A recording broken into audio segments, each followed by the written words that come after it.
دوستای عزیز و مهربونم، سحر هستم، راوی کانال داستان‌های عاشقانه با سحر. ممنون میشم با سابسکرایب کردن و به اشتراک گذاشتن ویدیوها به ما انرژی بدید. اول اینکه دست خداست. بعدم این وسط اصلا به مهدی فکر کردی؟ گیریم اینا عقد کردن و خدایی نکرده زبونم لال بلایی سر مریم اومد. اون وقت چی به سر بچه من میاد؟ سمیه زد زیر گریه و گفت پس مریم من چی؟ بچه منم سنی نداره مرزی. مریم همش 16 سالشه.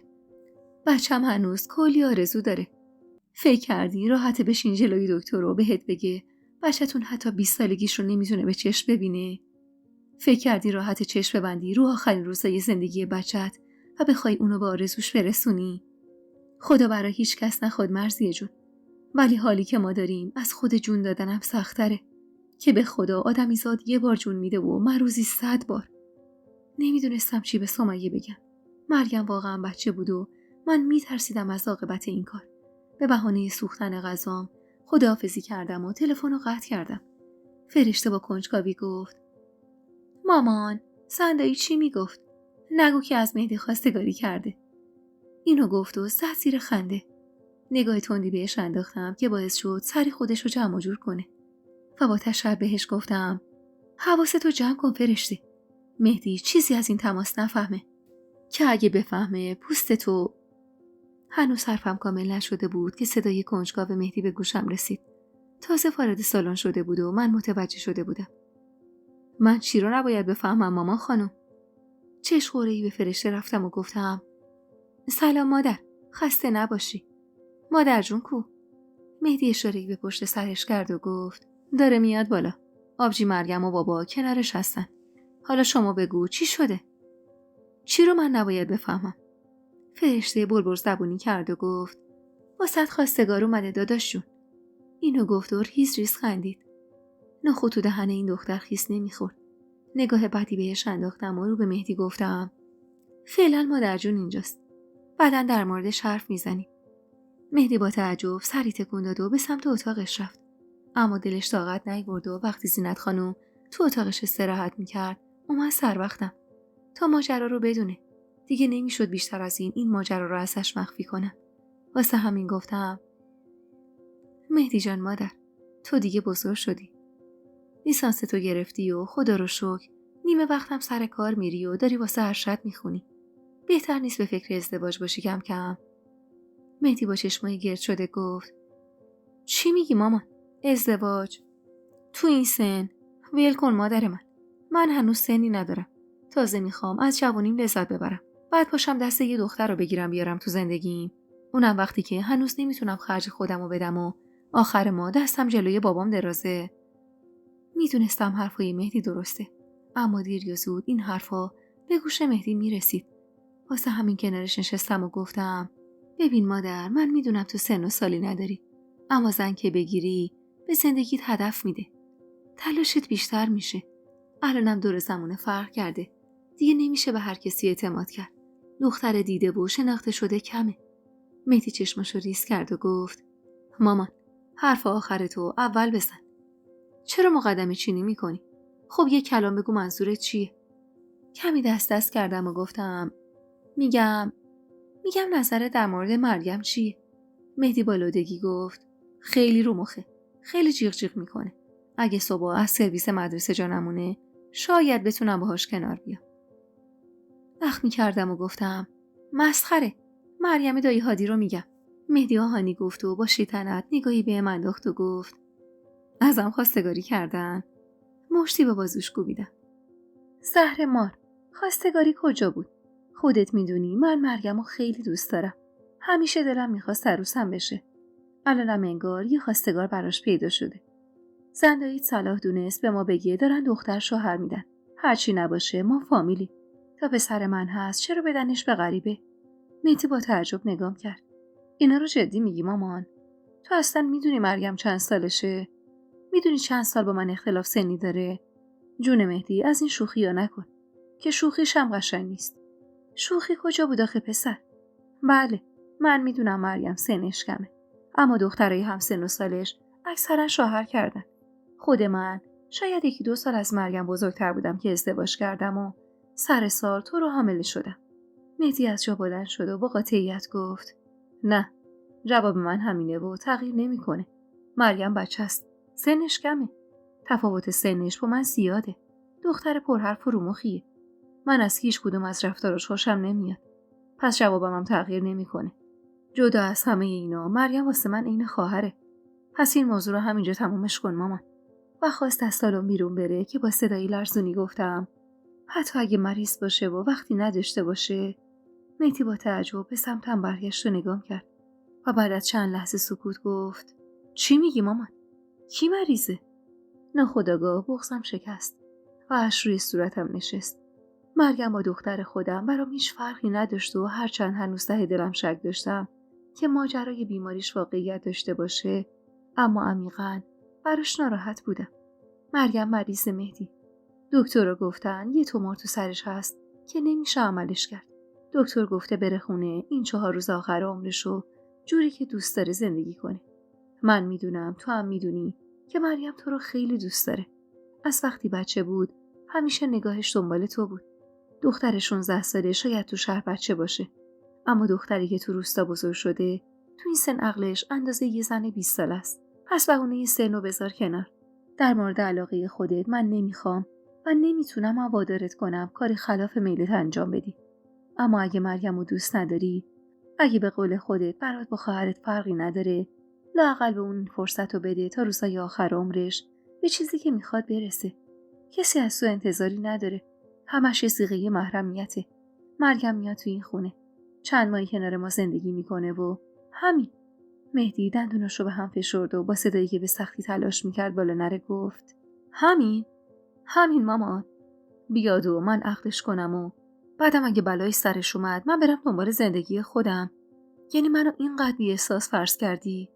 بلند شدم و نزدیکش رفتم و آروم گفتم الهی قربونت برم پسرم. به خدا که من اولش مخالف بودم. از بابات بپرس. سفت و سخت جلوی همه ایستادم گفتم نه چون فقط به تو و احساس تو فکر میکردم. گفتم اگه دور از جونش مریم بلایی سرش بیاد بچه من چی میشه؟ اما وقتی خوب فکر کردم یکم نظرم عوض شد. قرار نیست تو رابطه تو و مریم تأخیری ایجاد بشه. فقط و فقط یه صیغه محرمیت.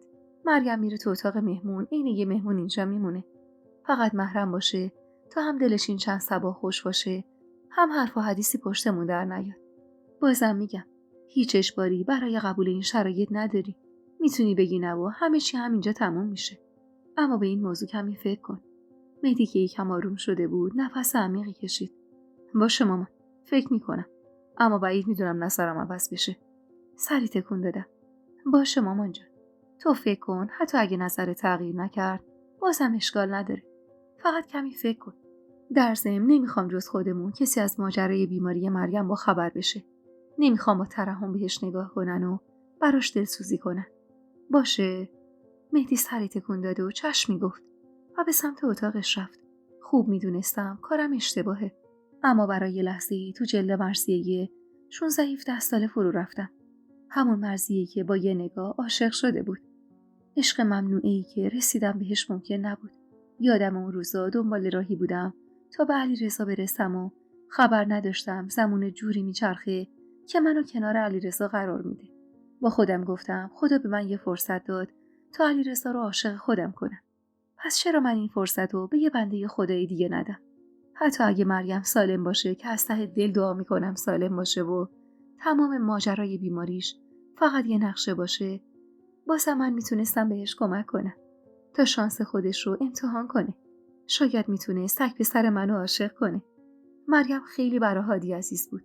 بعد از فوت دختر اولش و تولد مریم به حدی روی مریم حساس بود که گاهی صدای زنشم در میومد. به جبران تمام دردایی که دختر اولش کشید، مریم و لای پرقو بزرگ کرده بود و با وجود اینکه خیلی وقتا دستش تنگ بود، اما محال بود مریم چیزی بخواد و هادی نبگه. با وجود تمام کارای هادی، برخلاف انتظارمون، مریم اصلا دختر لوس و خودخواهی نبود و برعکس به شدت مهربون بود و دلش میخواست دیگران رو شاد کنه. و من خیلی خوب میدونستم این دختر میتونه با عشق بی انتهایی که به مهدی داره اونو خوشبخت کنه. به خاطر همین حساسیت هادی بود که حدس می‌زدم بیماری مریم دروغ باشه. چون اگه خدای نکرده صبونم لال مریم مشکلی براش پیش میومد، هادی آسمون رو به زمین میدوخت و خودش رو نابود میکرد و از هیچی برای دخترش کم نمیذاشت. نه اینکه بشینه و با خونسردی منتظر روز مرگ دخترش باشه. چند روزی از اون ماجرا گذشته بود. علیرضا رفته بود مادرش رو ببره ده و قرار بود تا ظهر برگرده. منم روی مبل نشسته بودم و داشتم جدول حل میکردم و منتظر برگشت بچه‌ها از مدرسه و دانشگاه بودم. چند روزی بود دلم آشوب بود. همش سرگیجه و سردرد داشتم و از غذا افتاده بودم. علیرضا ازم قول گرفته بود به محض اینکه از ده برگشت باهاش برم دکتر. منم واسه اینکه خیالش رو راحت کنم بهش قول داده بودم باهاش برم. در سالن باز شد و مهدی با کلی کتاب و جزوه وارد سالن شد. با دیدنش از جا بلند شدم و خواستم به کمکش برم که سرگیجه‌مونم و برید و مجبور شدم وسط سالن دستمو به صندلی بگیرم و بشینم. مهدی با نگرانی کتابا رو زمین گذاشت و با صدای بلندی دخترا رو صدا زد. آهسته گفتم خوبم مامان جان. دخترا نیستن. مهدی با نگرانی جلوم سانو زد. قربونت برم مامان. رنگت پریده. چی شدی یهو؟ چشمامو بستم و سرمو روی میز گذاشتم و گفتم نمیدونم مامان جان. چند روزیه حالم بده. بابات برگرده میرم دکتر یه سر. مهدی سریع به سمت اتاق رفت و کیف و مانتو رو سری ما آورد و گفت پاشو مامان. پاشو همین الان باید بریم بیمارستان. رنگت شده عین گچ دیوار. توانی برای مقاومت نداشتم. مهدی زیر بازومو گرفت و من رو به سمت ماشین برد. با کمک مهدی سوار ماشین شدم و چشمامو بستم. دلم درد میکرد و حس میکردم سرم نبض میزنه. جلوی بیمارستان که رسیدیم به لطف آب میوه‌ای که خورده بودم کمی حالم بهتر بود. به سمت مهدی برگشتم و گفتم بهترم مهدی. برگردیم خونه. مهدی اخم میکرد و گفت نه خیر. پیاده شو باید همین امروز دکتر ویزیتت کنه. به ناچار به دنبالش وارد بیمارستان شدم. مهدی نوبت گرفت و کنارم نشست. 1 ساعتی طول کشید تا نوبتمون شد. پزشک شیف دختر جوون و مهربونی بود که با دیدن رنگ و روی پریدم از جا بلند شد و کمکم کرد روی تخت دراز بکشم و بعد مشغول معاینم شد. موقع معاینه زیر چشمی نگاهی به مهدی که از نگرانی مدام پاشو تکون میداد کرد و گفت همسرتونه؟ خندم گرفت از حرفشو گفتم نه پسرمه. چشماش گرد شد. وای ببخشید. ماشاءالله اصلا بهتون نمیاد پسر به این بزرگی داشته باشید. لبخند محوی زدم و ازش تشکر کردم. بدون هیچ ملاحظه‌ای جلوی مهدی گفت تاریخ آخرین دوره ماهیانتون کی بوده؟ و تاریخ آخرین رابطتون با نذاشتم حرفش تموم بشه. لب گزیدم و با شرم اشاره‌ای به مهدی کردم. دکتر که تازه متوجه حضور مهدی شده بود به سختی لبخندی زد و گفت ببخشید میشه من و مادرتون رو تنها بذارید؟ مهدی با نگرانی گفت چیزی شده؟ مادرم طوری شده؟ دکتر سری تکون داد. نه فقط یه سری سوال هست در حضور شما نمیتونم بپرسم. مهدی سرش رو زیر انداخت و معذرت خواهی کرد و از اتاق بیرون زد.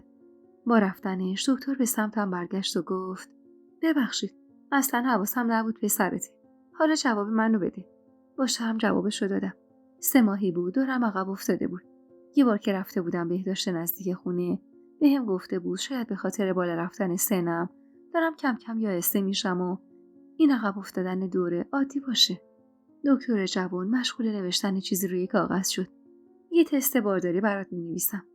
با تعجب گفتم تست چی؟ من حامله نیستم که. با اطمینان نگید. دورتون عقب افتاده. پس نمیشه با قطعیت اینو گفت. بهتره یه آزمایش بدید تا منم دستم تو دارو دادن باز باشه. نیازی نیست پسرتون بفهمه. برید انتهای راه رو دست راست. اونجا برگر رو برید خودشون میدونن باید چیکار کنن. جوابش هم خیلی زود حاضر میشه. جواب واسه من بیارید تا بریم دنبال تجویز دارو و سرم. از جا بلند شدم و برگه آزمایش رو از دستش گرفتم و با شرم از اتاق بیرون زدم. حتی تصور حامله بودنم تو این سن واسم سخت بود. پسرم داشت زن میگرفت و من مشکوک به حاملگی بودم. خیلی وحشتناک بود. همراه مهدی به آزمایشگاه رفتم و آزمایش دادم. 1 ساعتی معطل شدیم تا جوابش اومد. مهدی خواست جوابش رو بگیره که مانع شدم و خودم برگر رو گرفتم و با دست و پای بیجون به سمت اتاق دکتر رفتم. با هماهنگی منشی بیمارش که بیرون اومد، من رفتم داخل و برگه رو جلوی دکتر گذاشتم. دکتر نگاه گذرایی به برگه انداخت و گفت حدسم درست بود. باردارید. اینو که گفت حس کردم جون از تنم رفت. حتی قدرت حرف زدن رو از دست داده بودم. چنگی به دسته صندلی که روش نشسته بودم زدم و با صدای لرزونی گفتم اشتباه میکنید. من چطور ممکنه تو این سن؟ دکتر میگفت چند سال دیگه یائسه میشم. بعد شما میگید باردارم؟ دختر جوون از پشت میزش بلند شد و کنارم نشست. دست لرزونم رو تو دستش گرفت و با محبت گفت نگران نباشید. شما که هنوز سنی ندارید. نیازی نیست اینقدر حساس باشید. علاوه برداشتن علائم ظاهری، جواب آزمایش شما مثبته. حدس میزنم تو ماه دوم بارداری باشید. البته با توجه به آخرین دوره ماهانتون. چون بالای 35 سال هستید باید تحت مراقبت پزشک متخصص باشید. من بهتون کارت یکی از اساتیدمو میدم که برید پیش ایشون. اش روی صورتم نشست و با بغض گفتم من بچه بزرگ دارم. میخوام پسرم و داماد کنم. دخترم وقت شوهر کردنشه. تو این سن بچه میخوام چیکار؟ من بعد از دختر آخرم چند سال تلاش کردم که بچه دارشم، اما دیگه موفق نشدم. حالا یه بچه تو این سن، وای خدای من. دکتر از جا بلند شد و گفت خواست خدا بوده عزیزم. با خواست خدا که نمیشه جنگید. بهتره به جای این همه اضطراب و استرس کمی به فکر بچه‌تون باشید. کارای سنگین انجام ندید و حتما تحت نظر پزشک متخصص باشید. چنگی به کیفم زدم و با حال خراب از جا بلند شدم. باورم نمیشد باردار باشم، اونم بعد از اون همه سال. از اتاق که بیرون زدم، مهدی با نگرانی به سمتم اومد و زیر پاستومو گرفت و گفت چی شد مامان؟ چی گفت؟ با گیجی نگاش کردم و گفتم بریم تو ماشین، اونجا بهت میگم. خب باشه، فقط نسخه رو بده، من داروهاتو بگیرم. جلوتر از مهدی رفتم و گفتم دارو نداد، بیا بریم. سوار ماشین که شدم، سرمو به پشتی صندلی تکیه دادم و در جواب سوالای تموم نشدنی مهدی گفتم خوبم مامان جان. حالم اونقدر خوبه که دکتر نیازی ندید بهم دارو بده. حالا لطفا روشن کن بریم خونه. حتما دختر و پدرت اومدن و حسابی نگران شدن از نبود ما. مهدی که دید من حرفی نمیزنم چشمی گفت و ماشین رو روشن کرد. وارد خونه که شدیم با دیدن ماشین علیرضا انگار جون تازه‌ای گرفتم. علیرضا برای هر مشکلی همیشه راه حلی داشت. پا تند کردم و به سمت سالن رفتم. فرشته مشغول کشیدن ناهار بود. با دیدن من لبخندی زد و گفت کجا بودید شما مامان؟ نگران شدیم. اما اونقدر گرسنه بودیم دیگه طاقت نیاوردیم و حرفش رو قطع کردم و گفتم بابا کجاست؟ فرشته با تعجب نگام کرد. چیزی شده مامان؟ بابا تو اتاقه. منتظر نموندم سوال جوابم کنه و با عجله به سمت اتاقمون رفتم. علیرضا که معلوم بود تازه رسیده داشت لباس عوض میکرد. با دیدن من لبخندی زد و گفت سلام بر خانم خودم. چطوری؟ زانوم سوز شد و روی تخت نشستم. علیرضا با نگرانی جلو اومد و گفت چی شدی تو؟ چرا اینقدر رنگ و روت پریده؟ دستاتم که میلرزه. پاشو باید همین الان بریم بیمارستان. دست روی دستش گذاشتم و با وحشت گفتم صبح حالم بد شد. مهدی مجبورم کرد برم بیمارستان. علیرضا اخم می‌کرد. خب چی شد؟ دکتر چی گفت؟ وایسا اصلا برم مهدی رو صدا بزنم. چنگی به بازوش زدم و با صدایی که از ته گلوم خارج میشد گفتم وایسا علیرضا. چند تا نفس عمیق کشیدم و با حالی خراب گفتم من باردارم علیرضا. اینو که گفتم علیرضا چشماش گرد شد و گفت سر به سرم میذاری مرضیه؟ باردار؟ تو این سن؟ با حالی خراب نالیدم به خدا دکتر همینو گفت. آزمایش دادم حتی. جواب آزمایش مثبت بود. وای علیرضا من چی کار کنم؟ حاملگی تو این سن؟ آخه مردم چی میگن؟ علیرضا چند دقیقه سکوت کرد. زیر چشمی نگاش کردم. لبخند کمرنگی روی لبش بود. با دیدن همون لبخند کمجون هرسی مشتی با بازوش کوبیدم و گفتم میخندی؟ مگه خنده داره؟ به سختی جلوی خندش رو گرفت و دست دورشونم انداخت و گفت وای مرسی، به خدا بهش فکر میکنم خندم میگیره. از قدیم گفتن دود از کنده بلند میشه ها. با گریه گفتم چی میگه علیرضا؟ این ماجرا گریه داره نه خنده. بچه میخوام چیکار؟ مردم چی میگن؟ وای اگه بچه ها بفهمن. علیرضا رو به روم نشست و گفت مرسیه، این تویی. تو حرف مردم واسط مهمه. این همه سال مردم اینقدر پشت سرت حرف زدن. برای تو اهمیت داشت. تو کی به حرف مردم محل میدادی که حالا دفعه دومت باشه؟ بچه‌ها هم به گور پدرشون میخندن اگه چیزی بگن. اگه ما چند سال سن داریم؟ هنوز اول جوونیمون هستیم. و بعد چشمکی زد و ادامه داد. بالاخره زنگوله پای تابوت باید داشته باشیم یا نه؟ من و تو سنی نداشتیم که پدر و مادر شدیم. چشم به هم بزنیم. بچه‌ها ازدواج میکنن و میرن دنبال زندگی خودشونو. سال به سال به ما سر نمیزنن. این بچه میتونه همدم روزای سخت ما باشه. زدم زیر گریه. نمیخوام علیرضا. من بچه نمیخوام. اون موقع که میخواستم خدا بهم نداد. الان دیگه نمیخوام. علیرضا با محبت بغلم کرد و زیر گوشم گفت نگو. مرگ من نگو این حرفو. اون بچه هدیه خداست. همون خدایی که بعد اون همه سختی ما رو به آرامش رسون. حالا هم صلاح دونسته تو این سن به همون یه بچه بده. بشین خوب فکر کن مرضیه جان. ببین واسه چی این بچه رو نمیخوای. خودت خوب میدونی هر تصمیمی بگیری من کنارتم. هر کاری بخوای بکنی من کمکت میکنم. حتی اگه این بچه رو نخوای من جلوتو نمیگیرم. اما لطفا فکر کن. خوب فکر کن و بعد تصمیم بگیر. من و تو زن و شوهریم. خلاف شرع نکردیم که بچه دار شدیم. هر کس حرفی زد جوابش با من. میگم خودمون بچه میخواستیم. بعدم به کسی ربطی نداره. بچه ها همونقدر بزرگ و عاقل هستن که بدونن نباید تو این موضوع دخالت کنن. قربونت برم. این موضوع که اینقدر خودخوری نداره. تو الان باید استراحت کنی. باید دنبال یه دکتر خوب باشیم که تو این پروسه بهمون کمک کنه. مثل همیشه با شنیدن حرفاش قلبم آروم گرفته بود. انگار با حرفاش آشوب درونم رو آروم کرد. علیرضا از جا بلند شد و گفت بمونه ها رو میارم اینجا با هم میخوریم. فعلا لازم نیست بچه‌ها چیزی بدونن تا زمانی که تصمیمت رو در مورد این بچه بگیری. سری تکون دادم و پتو رو روی خودم کشیدم. علیرضا ناهار رو آورد و با هم تو اتاق خوردیم. بچه‌ها مخصوصاً مهدی به شدت نگرانم بودن. اما علیرضا خیالشون رو راحت کرد که حالم خوبه و نیاز دارم فقط کمی تنها باشم و استراحت کنم. اون روز تا شب فکر کردم. فارغ از سن و سال و بچه‌ها فکر کردم به این که یه عضو جدید وارد خونمون بشه منو سر ذوق می آورد. همش به این فکر می‌کردم که بچه‌ای توی شکمم دختر یا پسر. خودم حس می‌کردم قرار صاحب یه پسر بشیم. به خودم که اومدم دیدم ساعت‌ها فکر کردم و تو تمام اون ساعت‌ها لحظه‌ای به از بین بردن بچه‌م فکر نکردم. با خودم گفتم چرا به خاطر حرفای صدمنیغاز مردم همچین گناه بزرگی کنم و آرامش زندگیمو به هم بریزم. تو تمام این سالا خدا واسه من بهترینا رو خواسته بود.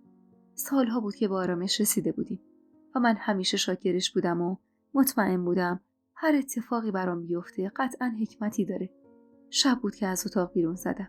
بچه‌ها تو سالن بود و مشخص بود نگران منن. فرشته با دیدنم با عجله جلو دوید و محکم بغلم کرد و گفت قربونت برم. چی شدی تو؟ چرا بدنت یخه؟ روی مبل نشستم و فرشته رو کنار خودم نشوندم. از مریم و مهدی هم خواستم نزدیک بیان. هر سه تاشون به شدت نگران بودن و مشخص بود به سختی تونستن خودشونو کنترل کنن و سر وقتم نیان. نفس عمیقی کشیدم و به سختی و با صدایی که انگار از ته چاه بیرون می اومد گفتم قراره یه عضو جدید، چطور بگم، یه عضو جدید به خانواده‌مون اضافه بشه. دخترها گیج و مرگ نگام کردن.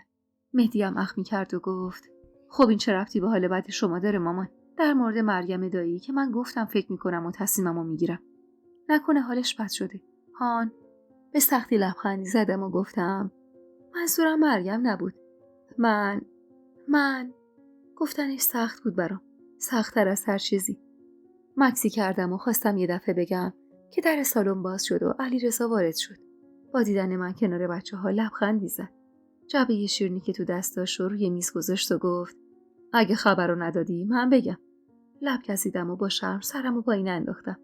علیرضا جعبه شیرینی رو باز کرد و اول جلوی مریم گرفت و با شوخی گفت دیگه تحتقاری نیستی خانم. مریم با گیجی نگام کرد. اولین نفری که منظور حرف علیرضا رو فهمید فرشته بود. مات و مبهوت نگام کرد و گفت حامله ای مامان؟ بدون هیچ حرفی نگاهمو به فرش دوختم. علیرضا که حرف فرشته رو تایید کرد، مریم و فرشته از دو طرف محکم بغلم کردن و تون تون گونه‌هامو بوسیدن. از عکس‌العملشون خندم گرفته بود. به سختی از خودم جداشون کردم و نگاهی به مهدی انداختم که با لبخند محوی داشت نگاه میکرد. نگاه منو که دید خندید و گفت: سکتم دادی مامان خانم. منو بگو چقدر فکرای بد کردم تو این چند ساعت. این که خبر خوبیه. نفس راحتی کشیدم و چشمامو بستم. خدا رو شکر بچه‌ها خیلی عادی با ماجرا کنار اومدن و اصلا عجیب بودن ماجرا رو به روی ما نیاوردن. و دیگه چیزی جز این برام مهم نبود. نصف نگرانیم برطرف شده بود. خیالم راحت بود که بچه‌ها با این موضوع کنار اومدن. اما بعد از اون نگرانیم بابت بالا بودن سنم و ترس از آسیب دیدن بچه‌م بود. قرار شد جز خانواده خودمون کسی از بارداری من خبردار نشه. جدا از اینکه خجالت میکشیدم تو اون سن و سال بگم حاملم، ترس اینو داشتم که بلایی سر بچه‌م بیاد. واسه همین نمیخواستم الکی خبر رو پخش کنیم. به توصیه دکتر قرار بود تو 3 ماهه دوم خبر رو به اطرافیان بدیم. توی اون مدتم نیاز به کسی داشتم که همیشه تو خونه کنارم باشه. مدام بدنم گور میگرفت و هر از گاهی فشارم بالا میرفت. فرشته از درس و کلاسش افتاده بود تا مراقب من باشه و فصل امتحانات بچه‌هام بود و من بیشتر اوقات تنها بودم. علیرضا اصرار داشت پرستار بگیره و من با این کار مخالف بودم. آخه نمیتونستم یه آدم غریبه رو به خونم راه بدم و از طرفی پیدا کردن یه آدم مورد اعتماد کار خیلی سختی بود. دلم میخواست یه بار دیگه پیشنهاد اومدن مریم رو به مهدی بدم. مریم دختر فرز و زرنگی بود و منم خیلی دوستش داشتم و میدونستم خیلی خوب میتونه مراقبم باشه. مریم با وجود اینکه سن کمی داشت اما دختر عاقل و پخته‌ای بود و منو به شدت یاد جوونیای خودم مینداخت. درسشو متاسفانه رها کرده بود و با اصرار پدرش رو راضی کرده بود کلاس خیاطی بره و با همون سن کمش خیاط خوبی بود و به قول ننه از لحاظ سرزبوندار بودن نسخه دوم من بود. فقط تفاوتی که با من داشت این بود که مریم حمایت کامل پدر و مادرش رو داشت و به پشتوانه اونا هر کاری دوست داشت انجام میداد. اما من از حمایت خانواده‌ام محروم بودم. هنوزم محروم بودم. خرداد ماه بود و اوج امتحانات بچه‌ها. مهدی به شدت درگیر پایان‌نامه‌اش بود و صلاح نمیدونستم دوباره در مورد مریم چیزی بهش بگم. اون روز داشتم برای نهار چیزی سرهم می‌کردم که مهدی وارد آشپزخونه شد. روی صندلی نشست و مشغول بازی کردن با نمک باش شد. میدونستم میخواد چیزی بگه و روش نمیشه. یکم که گذشت از جا بلند شد و گفت: کمکت کنم مامان. نیم نگاهی بهش انداختم. آره، حرفتو بزن. اینجوری خیلی کمکم میکنی. مهدی نفس عمیقی کشید. نمیدونم تصمیمی که گرفتم درست باشه یا نه. اصلا نمیدونم این کار عاقلانه هست یا نه. اما در مورد پیشنهاد شما خیلی فکر کردم مامان. خودت میدونی حس من به مریم تغییر نمیکنه. اما مشکلی با اومدن مریم ندارم. میتونید بهش بگید بیاد اینجا. اگه مشکل اونا صیغه محرمیته، با خوندن اونم مشکلی ندارم.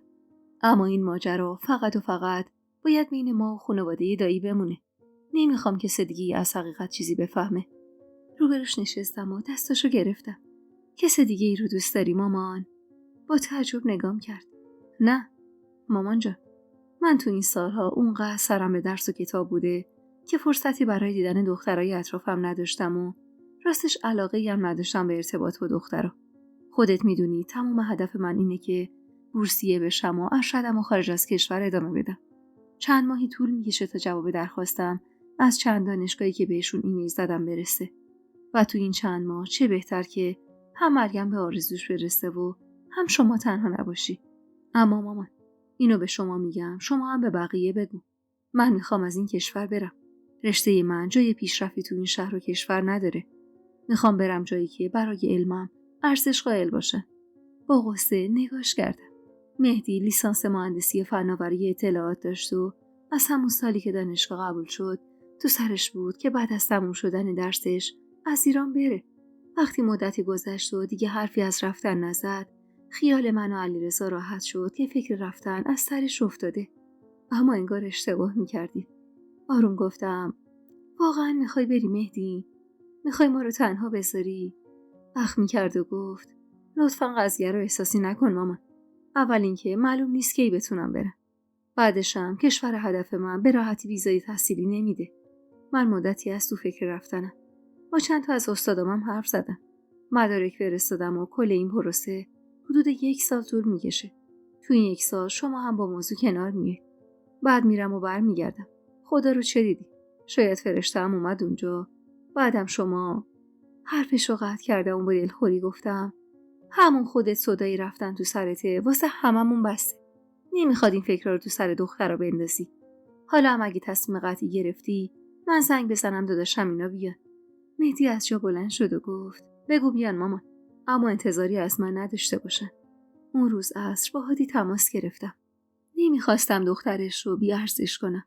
واسه همین بدون اشاره به حرفایی که اونا زده بودن، خیلی رسمی از دخترش خواستگاری کردم و بهش گفتم به خاطر شرایطی که من دارم دلم میخواد اگه راضی هستید مریم و مهدی محرم بشن و مریم بیاد پیش خودم. قول دادم عین بچه خودم مراقبش باشم و خیال هادی رو راحت کردم که مریم وقتی بیاد تو خونم برام فرقی با مریم خودم نداره. هادی شرمنده از حرفای من به آرومی گفت باشه آبجی، حرف تو واسه من سنده. بذار من با مادر مرگمم حرف بزنم، بعد اطلاع میدم.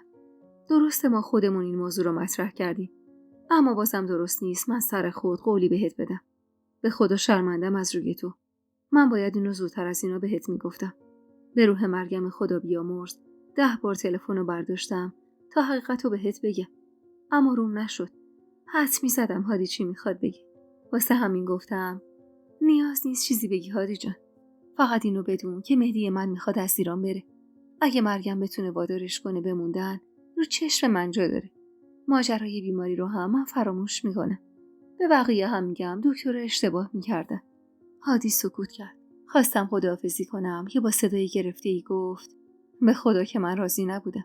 مادرشم راضی به این کار نبود. منتها خودت میدونی من جونم و مریم. همه زندگیم یه طرف، مریم یه طرف. مریم برام یادآور اون طفل معصومیه که با خودخواهی من از بین رفت. تو خودت میدونی من چیا کشیدم. اون طفل معصومو که به خاک سپردم از دنیا و آدماش سیر شده بودم. مریم که به دنیا اومد، دنیای من رنگ و بوی جدیدی گرفت. همونجا بود که با خودم عهد کردم آرزوی هیچ چیزی رو به دل بچم نذارم. مریم که گفت مهدی رو میخواد، اول سفت و سخت جلوش در اومدم. خدا برای هیچ کس نخواد مرزی. اما مریم که دید اصرارش راه به جایی نمیبره، دست به این بردن خودش زد. خواست خدا بود که زود رسوندیمش بیمارستان. خدا دوباره این بچه رو به ما بخشید که خدا خودش میدونه اگه بلایی سر مریم میومد من زنده نمیموندم. با وحشت دستمو جلوی دهنم گذاشتم تا جلوی جیغ کشیدنمو بگیرم. باورم نمیشد مریم تا این مرحله پیش رفته باشه.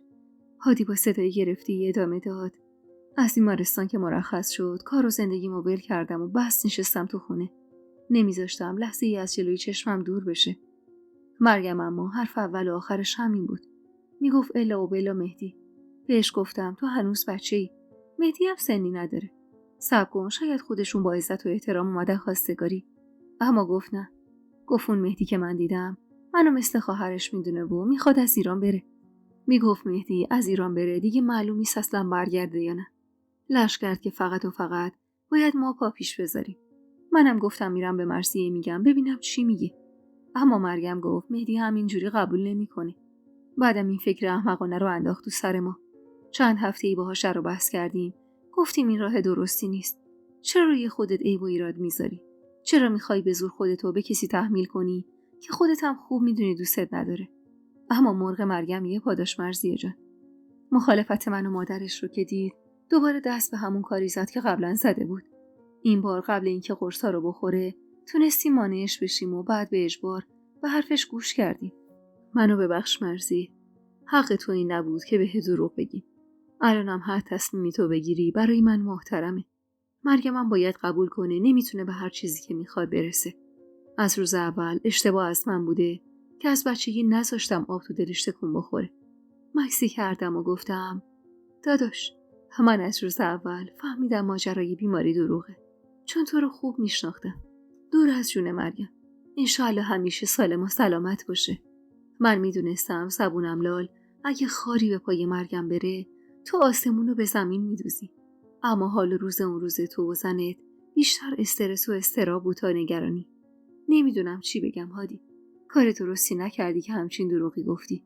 میدونی تو این مدت با وجود اینکه حدس میزدم دروغ باشه اما چقدر برای مریم قصه خوردم. علیرضا چقدر ناراحت بود و چند شب خواب چشمش نمی اومد. مدام میگفت بگو مریمو بیارن، ببرین تهران دکتر. الانم بذار من حقیقتو به مهدی و علیرضا بگم. خودت خوب میدونی که مریم واسه من خیلی عزیزه، اما نمیتونم پسرمو وادار به کاری کنم. مخصوصا که مهدی سودای رفتن تو سرشه. کمی دیگه با هادی حرف زدم و وقتی متوجه فرشته شدم که داشت دور و برم پرسه میزد، تلفنو قطع کردم. فرشته از پشت از دور گردنم انداخت و گفت قربون مامان قشنگم بشم. این همه وقت داری چی میگی پشت تلفن؟ از گوشه چش نگاهی بهش انداختم و گفتم ماشاءالله اونقدر دهنت لقه، آدم جرئت نداره حرفی بزنه پیشت. فرشته دلخور لب ورچید. اصلا چه معنی داره همش رو پسر داری پچ پچ میکنی به ما محل نمیدی؟ تو هم عین ننه پسر دوست شدی یا؟ بوسه‌ای به گونه‌اش زدم و گفتم خودت میدونی چقدر برام عزیزی فرشته جونم. و بعد از مکسی کوتاه با خنده ادامه دادم و میدونی چقدر دهن لقی. پس اصرار نکن حرفی بزنم. پاشو برو رد کارت. فرشته رو ترش کرد و به سمت اتاقش رفت. منم تو فکر این بودم که چطوری ماجرا رو برای علیرضا و مهدی بگم. علیرضا هنوزم نگران مریم بود و مدام به من میگفت چطور اینقدر خونسردی و بیماری مریم برات اهمیتی نداره. و اگه میفهمید تمام این حرف بازی بوده و هادی و زنشم تو این بازی هم دست مریم شدن و عقلشون رو دادن دست گلف بچه، خیلی دلخور میشد. اما به هر حال باید حقیقت رو میدونست. یعنی حقش بود که بدونه. شاید از نگاه من کار مریم خیلی عجیب نبود، چون من خودم عاشق شده بودم و برای اینکه تو دل عشقم جا باز کنم به هر خفتی تن داده بودم. واسه همین به مریم حق میدادم که خودش رو به آب و آتیش بزنه تا به خواسته دلش، به عشق دلش برسه. ماجرا رو که برای علیرضا گفتم اولش باور نمی‌کرد. میگفت چطور ممکنه همچین چیزی به ذهن یه دختر 16 ساله برسه. اما من خیلی خوب میدونستم مریم برای رسیدن به هدفش دست به هر کاری میزنه. علیرضا دلخور از دروغی که شنیده بود مخالف خواستگاری کردن از مریم بود. میگفت دختری که با این سن همچین دروغی بگه معلوم نیست بعدها برای رسیدن به هدفهای دیگه‌اش چه دروغایی سرهم کنه و منم هر چند با حرفای علیرضا موافق بودم. اما حالا دیگه پای مهدی وسط بود. اگه مریم نمیتونست اون رو موندگار کنه، بچه‌م واسه همیشه از پیشمون میرفت و شاید همونجا ازدواج میکرد و دیگه نمیتونستم ببینمش. شاید خودخواهی بود. اما مریم خوب کسی بود. خوب گزینه‌ای بود تا بتونه مهدی منو نگه داره. اگه قبل از رفتن عاشق مریم میشد، اگه مریم میتونست با مهربونی ذاتیش پسر خشک منو به خودش علاقه‌مند کنه، حتی اگه مهدی از ایرانم میرفت به خاطر مریمم که شده بود برمیگشت. و حتی اگه مریم رو هم با خودش میبرد، بازم من خیالم راحت بود که بچم زندگی خوبی داره. ماجرای رفتن مهدی رو به علیرضا گفتم و واسه اینکه قانعش کنم تا با خواستگاری از مریم مخالفت نکنه، گفتم ببین علیرضا جان، مهدی اسمش رو جست کرده که بره. امسال نره، سال بعد میره. واسه ارشد نره، واسه دکترا میره. مهدی میدونه برای رفتن نمیتونه روی ما حساب کنه. واسه همین تلاش میکنه بورسیه تحصیلی بگیره. مهدی اگه بره دیگه بر نمیگرده علیرضا. من مطمئنم. اصلا شاید رفت اونجا زن گرفت و واسه همیشه موندگار شد. اما اگه مریم باشه، اگه مریم بتونه مهدی رو عاشق خودش کنه، شاید فکر رفتن از سرش بیفته. یا اگه رفت به خاطر مریم هم که شده بعد درسش برگرده. بعدم مریم اگه دروغی گفته به خاطر عشق زیادش بوده. من تو شرایط مریم بودم. یادت نیست چقدر سختی کشیدم تا کنار تو باشم؟ چقدر تحقیر شدم و حرف شنیدم؟ چه کسایی قضاوتم کردن و انگ خون خرابی بهم زدن؟ علیرضا کلافه چنگی به موهاش زد. من چیزی رو یادم نرفته مرسی. اما تو با دروغ وارد زندگی من نشدی. اصلا فکر کردی چرا من بعد اون همه ماجرا ناراحت نشی یا؟ اما فکر کردی چرا من دل کندم از گلی و عاشق تو شدم؟ اولین دلیلش صداقتت بود. تو از روز اول بدون دوز و کلک وارد زندگی من شدی. اونقدر مهربون بودی که هیچ وقت سختیایی که میکشیدی رو به روی من نیاوردی. فکر نکن من نمیفهمیدم. حواسم بود چقدر اذیت میشدی و سکوت میکردی. من اگه یک دفعه و با یه نگاه عاشق گلی شدم، در مورد تو به مرور عاشق شدم. وقتی به خودم اومدم دیدم عشق تو بند وجودم رخنه کرده و رهایی ازش ممکن نیست. من عاشقت شدم مرضیه. عاشق رک بودنت، عاشق صداقتت، عاشق مهربونیت. اما مریم چی؟ مریم از اول با دروغ جلو اومده. دقیقاً کاری که گلی و مادرش کرده. شاید اگر روز اول به من میگفتن که تو بچگی به گلی تعرض شده، این بلاها سر گلی نمی اومد. با تعجب و دهنی باز گفتم چی؟ تو میدونستی؟ میدونستی تو بچگی به گلی؟ اما از کجا فهمیدی؟ علیرضا آهی کشید و گفت همون اوایل که گلی رو میبردم دکتر، یه بار یکی از دکترها اینو به هم گفت من احساس میکنم خانم شما یه تجربه خیلی بد داشته و الان به خاطر همینه که ترس از رابطه داره. تا مدتها تو فکر این حرف بودم، چون بعدها یکی دو تا پزشک دیگه هم همین حرفو زدن. همه نظرشون این بود که گلی یه تجربه بد داشته. اوایل یکی دو بار پیگیر شدم از گلی، اما هر بار حرفشو میزدم حالش بدجور به هم میریخت.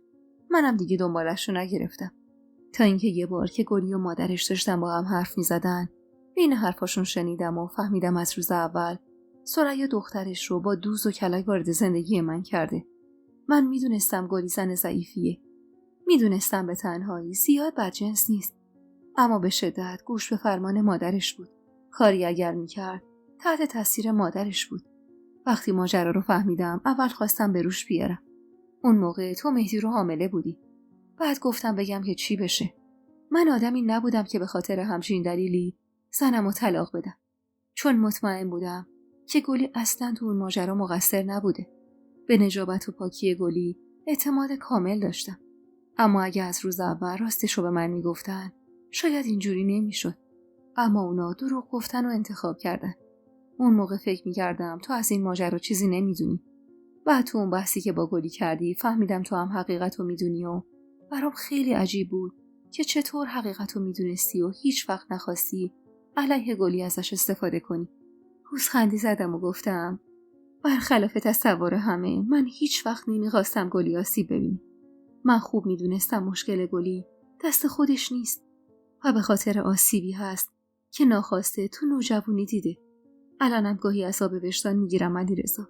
میگم شاید اگه من وارد زندگیت نمیشدم به یه شکلی مشکل گلی حل میشد و الان سر زندگی خودش بود. اینا رو گفتم و بغضم شکست و اشک روی گونم نشست. تو بارداری به شدت حساس شده بودم و مدت زیادی بود بابت این موضوع ناراحت بودم و همیشه فکر میکردم اشتباه کردم که با حرف گلی پا گذاشتم تو زندگیشو اونو آواره کردم. اصلا هر چقدرم که اون اصرار کرده بود من نباید قبول میکردم. دلم میخواست بدونم گلی تو چه وضعیتی، اما هیچ خبری ازش نداشتم. یک بار حدود 5 سال بعد از طلاقشون پیگیر حالش شدم. چند جایی هم پرسجو کردم تا ببینم حال و روزیش به چه شکله، اما پیداش نکردم. شهر زیاد بزرگ نبود و پیدا کردن دو زن تنها خیلی کار سختی نبود. اما گلی و ثریا انگار آب شده بودن و تو زمین فرو رفته بودن.